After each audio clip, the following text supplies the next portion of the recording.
What if the secret to true happiness isn't youth, but age? Welcome to Elder Secrets, where wisdom, not wrinkles, defines the story. In today's episode, we uncover why grandparents just might be the happiest Americans alive. Let's begin. Welcome to a deep dive into one of the most powerful questions we can ask ourselves. What is the ideal fitness routine for truly living longer and living better? You might picture, intense workouts or endless hours on a treadmill when you think about fitness. But today we're going to unpack why the real secret to decades of vitality is actually smarter, more sustainable movement. Yeah, and it's remarkable how the latest science challenges so many common assumptions about what fitness truly means for a long, healthy life. We're not really talking about peak performance for a single event, are we? We're talking about building a lasting, resilient foundation for your body. We'll explore how specific types of movement impact everything down to your cellular aging, and crucially, how you can apply this whether you're, say, 25 or 75. Exactly. We're drawing from the insights of leading longevity researchers, exercise physiologists, epidemiologists, and what they've discovered might genuinely surprise you, maybe shift your perspective on exercise a bit. So what does this all mean for you, the person listening, looking to make smart, long-term investments in your future health? Let's dive in. With that overall vision in mind, let's now zero in on a foundational concept.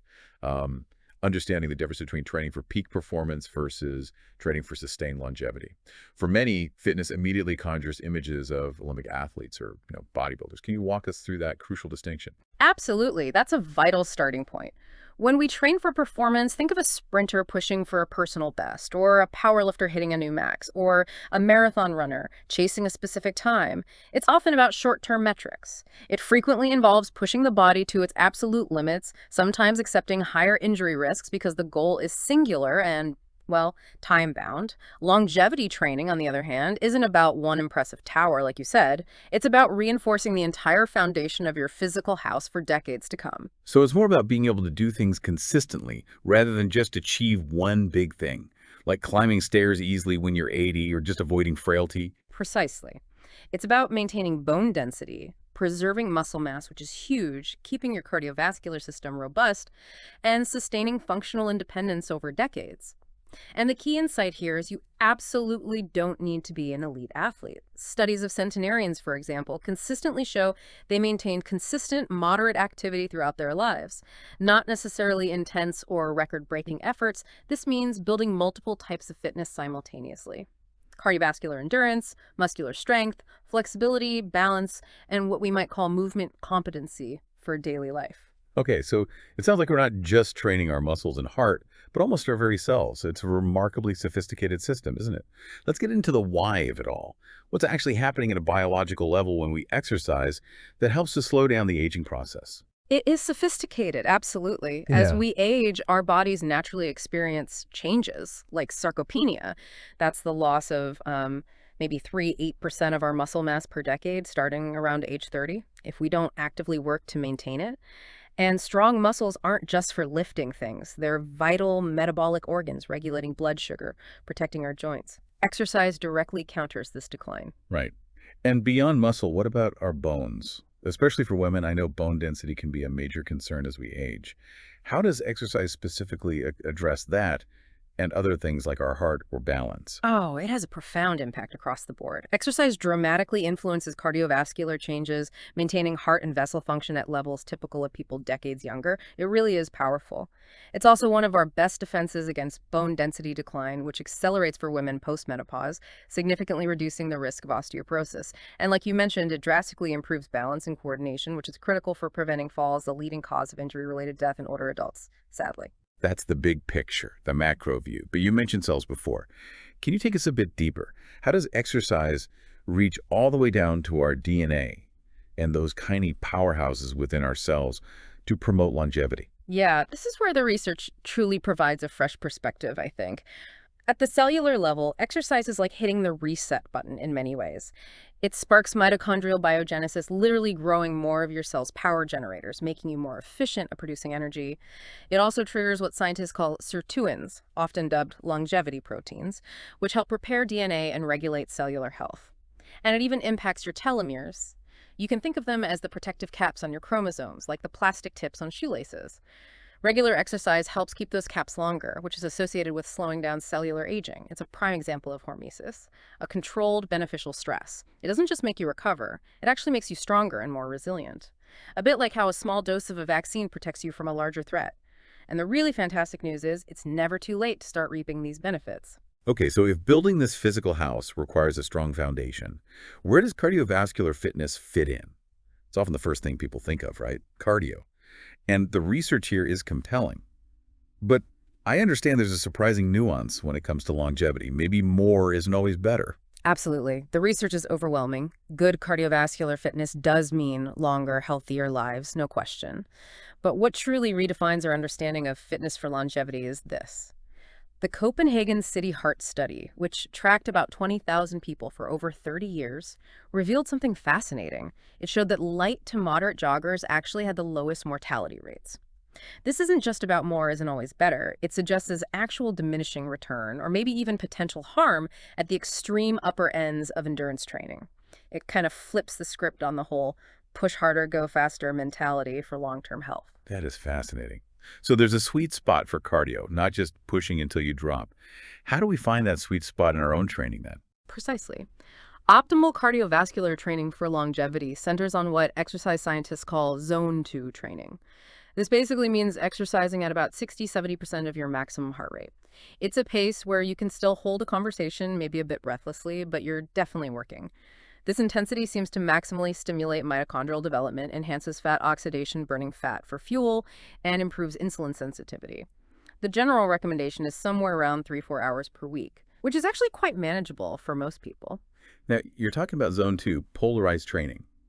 For many listeners, this might sound incredibly technical, almost like something only an elite athlete would focus on. How do we make sure this isn't just another complicated fitness hack for the average person just trying to add healthy years to their life? That's a really great point. While the terms might sound complex, the principles are surprisingly simple and accessible. Zone 2 is just that conversational pace. But it's also important not to neglect the top end entirely. You also need some higher intensity work, sometimes called Zone 5 or VO2 max training.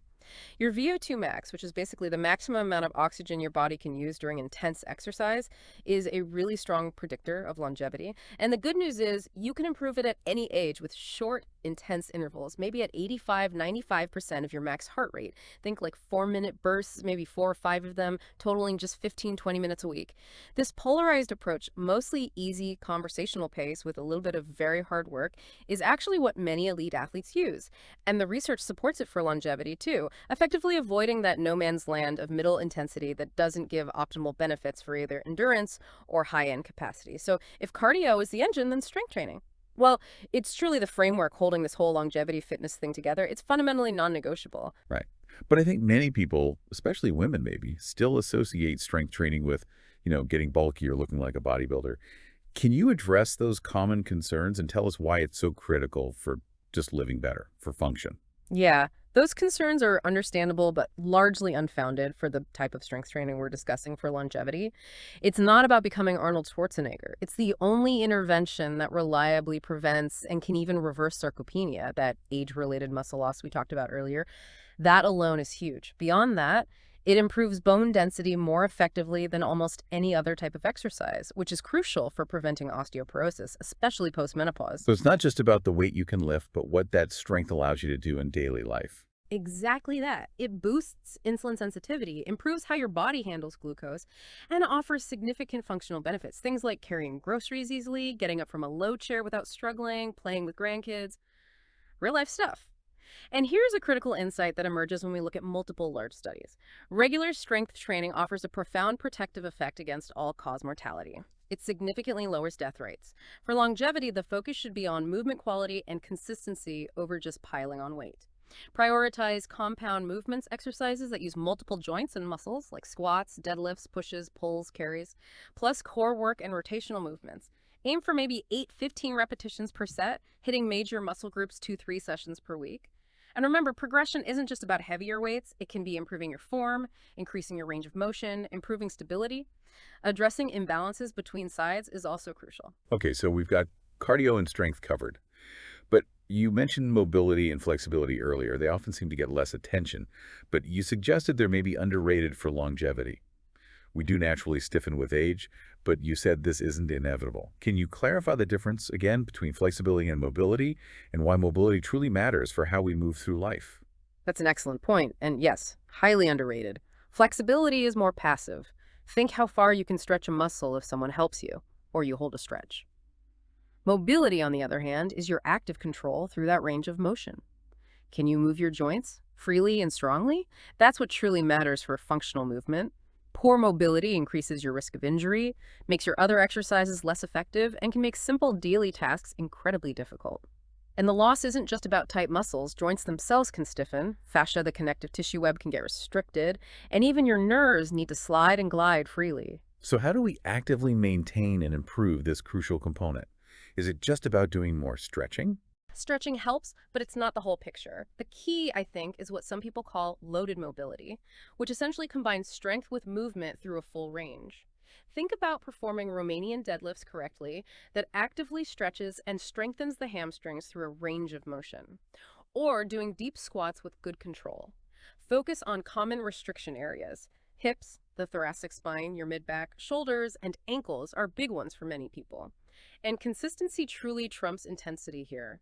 Doing 10-15 minutes daily is often much more effective than one long session per week because mobility gains can be quite transient if not reinforced. Try to integrate it throughout your day, and really importantly, make it feel good, not like painful contortion. Practices like yoga, tai chi, and qigong are excellent because they inherently integrate balance and strength with mobility. Moving on, falls are a huge issue, a leading cause of injury and even death in older adults. Yet balance training is often completely neglected until someone has a fall. Balance isn't just standing still, it's a complex skill. It involves your visual system, your vestibular system, that's your inner ear sense of orientation, and your proprioceptive system, which is your body's internal sense of where its parts are in space. All of these systems can decline with age if we don't actively challenge them, but the really good news is balance can be significantly improved at any age. Okay, so the benefits extend beyond just preventing falls, which is obviously critical. Does it impact anything else, like our brain function? Absolutely. The benefits definitely go beyond just fall prevention. Good balance improves your overall body awareness, your reaction time, and even cognitive function. Because maintaining balance, especially dynamically, demands significant brain involvement and coordination between systems. To train it, you can start simple. Static balance, like just standing on one foot maybe near a counter for safety at first. Then progress to dynamic movements like walking heel to toe or walking backwards slowly. You can add complexity by closing your eyes briefly or turning your head side to side while trying to balance.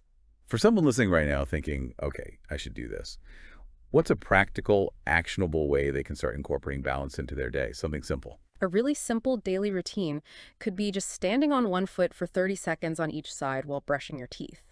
Once that feels easy, try it with your eyes closed for a few seconds. That really ups the challenge. And don't overlook foot strength and mobility. Your feet are your foundation. Weak or stiff feet make balancing much harder. Also, activities like dancing or tai chi, as we mentioned with mobility, are fantastic because they integrate balance training naturally and make it fun. This next one feels really important, especially in our sort of push harder culture. Recovery. It's often overlooked, isn't it? But the adaptations, the improvements from exercise, they actually happen during recovery, not just during the workout itself. When you exercise, you're essentially creating controlled stress or micro damage to your body. And the improvements come as your body repairs and adapts to be stronger. As we age, our recovery capacity naturally declines, making this even more critical for longevity, right? That's a profound point, and one that often gets missed in the pursuit of more miles or heavier lifts. Quality sleep consistently aiming for 7-9 hours is probably the single most important recovery tool. That's when your body releases growth hormone, repairs tissues, consolidates memories, clears metabolic waste from the brain. It's essential. Nutrition is also paramount, especially getting adequate protein, which is crucial for muscle repair and maintenance. For older active adults, we often recommend aiming for about 1.2 to 1.6 grams of protein per kilogram of body weight daily, ideally distributed throughout the day, not just in one big meal. And hydration is also key. Our thirst sensation often becomes less reliable as we age, so you need to be proactive about drinking water. It sounds like recovery is much more comprehensive than just taking a day off between workouts. What about other factors like managing stress? How does that play in? You're absolutely right. It's holistic. Stress management is increasingly recognized as vital for recovery. Things like meditation, deep breathing exercises, spending time in nature, even just listening to music you enjoy, these can help lower chronic stress. Chronic stress elevates cortisol, a hormone that, in excess, can hinder muscle repair and promote inflammation. Not what you want for recovery or longevity. And interestingly, active recovery, which means light movement on your off days, like a gentle walk or some easy cycling, often speeds recovery more effectively than complete rest for many people. A key takeaway for longevity, I think, is that it's almost always better to err on the side of undertraining than overtraining, especially as you get older. Consistency over decades beats short bursts of unsustainable intensity every time. So the beauty of these longevity principles, cardio, strength, mobility, balance, recovery, is that they are consistent across the lifespan. The what doesn't change much, but the how, the implementation, naturally adapts to your age and phase of life. Okay, that makes sense. Can you give us a kind of snapshot? How might someone in their 20s or 30s approach this differently than someone, say, in their 60s or 70s? Certainly. In your 20s and 30s, you generally have more robust recovery capacity. So it's a great time to really build a strong foundation. Focus on mastering fundamental movement patterns, squatting well, hinging well, pushing, pulling correctly. And don't neglect what might seem like the boring stuff like consistent balance and mobility work. Think of them as profound investments in your future self that will pay huge dividends later on. Don't wait until you need them. Right, build the foundation early. And then, as we move into our 40s and 50s, what shifts then? That's typically when people start to notice maybe a slight decrease in recovery capacity, perhaps a higher susceptibility to niggling injuries if they're not careful. This is when movement quality truly becomes paramount, perhaps even more so than raw intensity or volume. Really focus on good form. And for women, perimenopause and menopause bring hormonal shifts that make strength training especially critical for maintaining bone density and mitigating accelerated muscle loss. Then, in your 60s and beyond, functional fitness often becomes the primary focus. It's about maintaining the strength, balance, and mobility needed for independent daily living, doing the things you want and need to do. Recovery needs generally increase, so listening to your body is vital. But it's crucial not to drastically reduce activity because many declines often attributed purely to aging are actually due to inactivity. Keep moving. And balance training, as we discussed, becomes critically important at this stage to prevent falls and maintain confidence and independence. So across all these different stages, what are the universal principles, the things that hold true whether you're 25 or 75? I'd say the universal principles include prioritizing consistency above all else. Showing up regularly is key. Modifying exercises as needed is crucial. Find variations that work for your body. For example, maybe cycling or swimming if running hurts your joints. Don't just stop. Seeking qualified professionals like a good physical therapist or certified trainer for guidance, especially if you have limitations or are new to exercise. And truly remembering that it's genuinely never too late to start. The body is incredibly adaptable and you can gain benefits at any age. Okay, every journey has its potential pitfalls. Let's talk about some common mistakes people make that can actually derail their longevity fitness goals, maybe even unintentionally. What's one of the biggest ones you see? Oh, a very common one is the weekend warrior syndrome. Being largely sedentary Monday to Friday, maybe sitting in a desk, and then trying to cram all the week's exercise into one or two really intense sessions on Saturday and Sunday. This dramatically increases the risk of injury because your tissues aren't conditioned for that sudden load. And it's far less effective for building long-term health adaptations. The solution, of course, is to try and distribute activity more consistently throughout the week, even if it's in smaller chunks. Right. And what about focusing too much on just one single type of exercise? You know, the person who only runs or only lifts weights. That's another significant error for longevity. Longevity fitness really demands a generalist approach. You need that integration of cardio, strength, mobility, and balance. Focusing exclusively on one type creates imbalances and leaves critical components of long-term health underdeveloped. You might be a great runner but have poor upper body strength or mobility. And related to that, are you ignoring your body's signals? That old no pain, no gain mentality can be really destructive. Pushing through sharp pain often leads to injury, which is completely counterproductive for long-term consistency. Discomfort during effort is one thing, sharp pain is usually a stop sign. Good distinction. Beyond listening to your body, what other common mistakes can trip people up on this path? Neglecting progression is one. Your body adapts, so you need to continually provide a stimulus for it to keep adapting. This doesn't always mean heavier weights or faster speeds. It could be better form, more control, a greater range of motion, slightly less rest between sets, small, consistent challenges. Inadequate recovery, as we've discussed, is huge. Comparing yourself constantly to others, especially on social media or even to your younger self, that can lead to burnout and frustration. Focus on your journey. Another common trap is that all or nothing thinking. If I can't get my full hour workout in, I might as well do nothing. This kills consistency. Something is always better than nothing. A 10-minute walk is infinitely better than 0 minutes. Ignoring movement quality in favor of just lifting more or going faster. Not addressing individual limitations or past injuries. Expecting results too quickly. And not having a plan for obstacles like travel or illness are other common errors that can really derail long-term success. Okay, so we've covered the what, the why, and the how for each component, plus the pitfalls. Now let's try to put it all together. How do we build a tangible personal longevity fitness program? What does the minimum effective dose look like, especially for someone who feels like they have absolutely no time? Yeah, the beauty of this is its scalability. For the truly time-pressed, the minimum effective dose to see profound health benefits is actually quite manageable. It's about 150 minutes of moderate intensity aerobic activity per week, plus 2 strength sessions covering the major muscle groups. This could be as simple as, say, 3 10-minute brisk walks plus 10 minutes of bodyweight strength exercises like squats, push-ups, lunges, rows with bands on Monday, Wednesday, Friday. Oh. Then maybe 5-10 minutes of mobility and balance work on Tuesday and Thursday, and some kind of enjoyable activity on Saturday, maybe hiking, dancing, playing a sport. It adds up, and it's highly achievable. That does sound achievable. And for those who maybe have a bit more time or want to really lean into optimizing their longevity fitness, what might a more comprehensive routine look like? For those with more time, you could build a more structured routine, maybe integrating dedicated Zone 2 cardio sessions, splitting strength training into lower body and upper body days, incorporating those short VO2 max interval sessions once a week, and having specific days or times focused on mobility and balance work. The key, always, is progressive overload within your capacity, gradually increasing the challenge as your body adapts without overdoing it. And maybe the most compelling finding or piece of advice is this. Choose activities you genuinely enjoy. Right. Because the best exercise is always the one you'll actually do consistently over the long haul. Be realistic about your schedule, build in some flexibility for those inevitable life curveballs, and maybe track your consistency, how often you show up and move, rather than just focusing on pure performance numbers like speed or weight lifted. Consider working with qualified professionals, especially early on, or if you have specific needs. And be willing to evolve your routine over time as your body, your interests, and your life change. Absolutely. And we can't talk about longevity fitness without touching on nutrition again. They are so intimately connected, really 2 sides of the same coin. Adequate protein, as we mentioned, is just crucial to combat sarcopenia, especially as we age.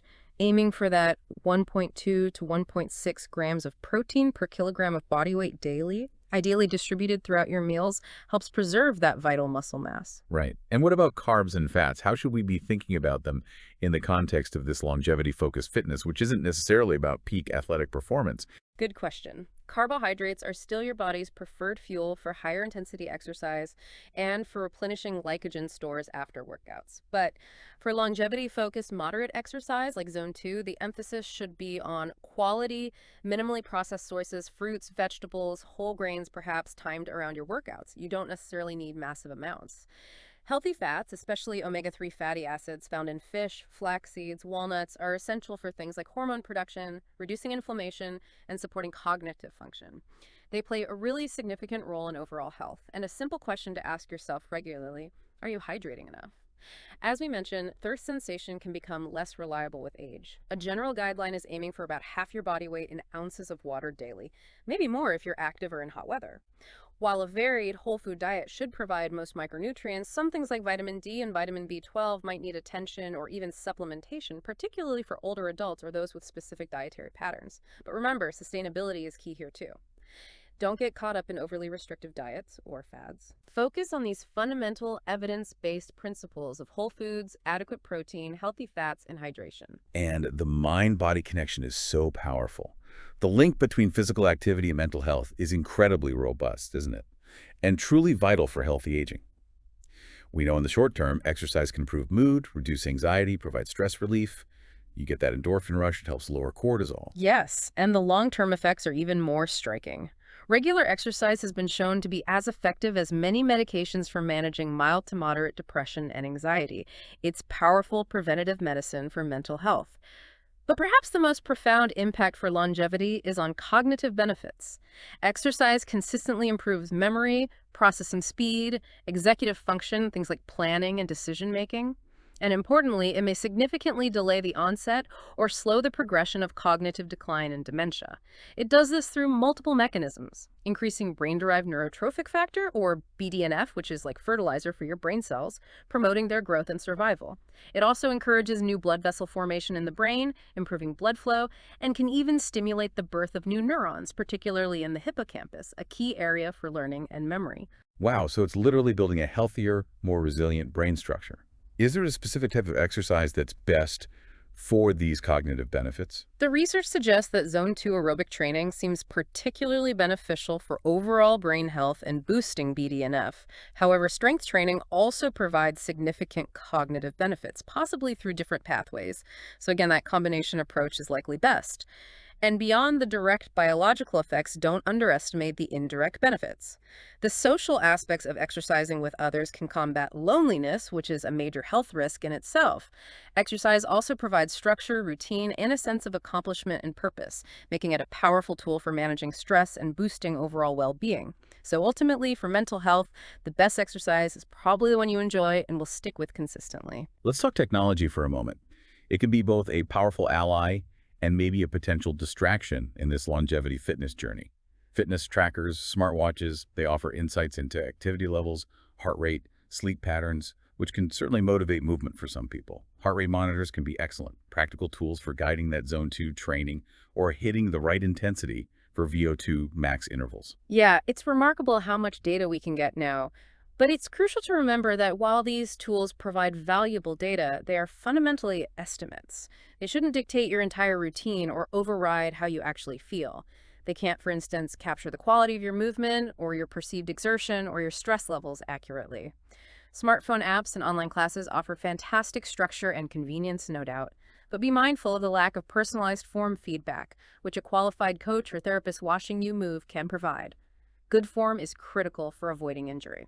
That's a good point. And what about the influence of social media? It can be so inspiring sometimes, but also potentially overwhelming or even demoralizing. Exactly. Social media can provide community and inspiration, but it can also foster comparison and showcase often unrealistic standards or potentially unsafe advice. Yeah. Use it judiciously. Recovery tracking technology is also emerging, measuring things like heart rate variability. It can offer insights, but again, always combine that data with how your body truly feels. Don't let the tech make you ignore your own intuition. Ultimately, technology is a tool. It should support your goals and enhance your awareness, not dictate your actions or add stress. It should serve you, not the other way around. So we come back to perhaps the most crucial element, sustainability. The most perfectly designed routine using all the best science is utterly useless if you can't stick to it long term. The real key to longevity fitness, to truly living longer and better, is building sustainable habits. What's the first step there, psychologically? I think the first step is often to start small. Really small, if necessary. 10 minutes of walking daily is infinitely better and more sustainable than planning an hour at the gym 5 days a week and then quitting after 2 weeks because it feels overwhelming. Consistency, as we've emphasized throughout, always trumps intensity when the timescale is decades. Okay, start small. But how do you make those small steps automatic? Something that becomes part of your daily rhythm without requiring massive willpower every single time. A great technique is what James Clear calls habit stacking. You link your new desired habit, say 5 minutes of mobility exercises, to an existing routine you already do without thinking, like making your morning coffee. So the rule becomes, after I pour my coffee, I will do my 5 minutes of mobility. The existing habit acts as the trigger. Another tip is to design your environment to make the desired behavior easy and the undesired behavior difficult. Leave your workout clothes out the night before. Put your foam roller where you'll trip over it. Make it obvious. That makes sense. Reduce the friction. And what about motivation? How do we keep going when enthusiasm inevitably wanes? While social support, working out with a friend, joining a class can be powerful, the deepest motivation is intrinsic.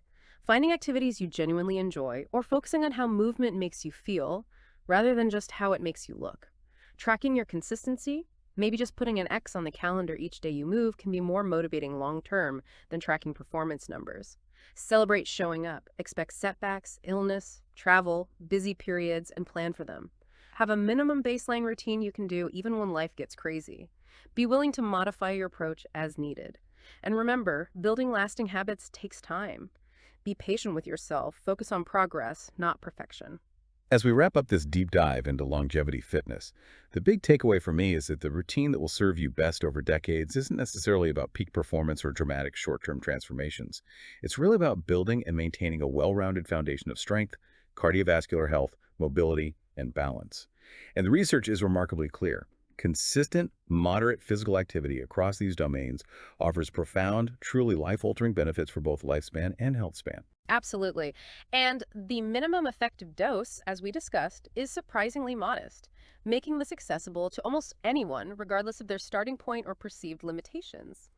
What's truly fascinating, I think, is how these core principles adapt and evolve across your entire life, from your 20s right through to your 70s, 80s, and beyond. And understanding how crucial those often overlooked factors like recovery, thoughtful nutrition, stress management, and mental well-being are to the entire equation. It really is a holistic approach to aging well. So what does this all mean for you listening today? Your 70-year-old, 80-year-old, and 90-year-old selves are, in a very real way, counting on the choices you make now. They're hoping you'll choose movement, invest in your strength, protect your mobility, and commit to your vitality day in and day out. The path to longevity isn't about finding some magic pill or quick fix, but about consistent, thoughtful investment in your physical and mental health over the long haul. So here's a final thought for you to carry forward. The one thing you have almost complete control over in your health journey is whether and how you choose to move your body regularly. What small, sustainable step can you take today to make that choice? And perhaps more importantly, how will you set yourself up to ensure you continue to make it tomorrow and the day after that and for all the years to come? Your future self is depending on it.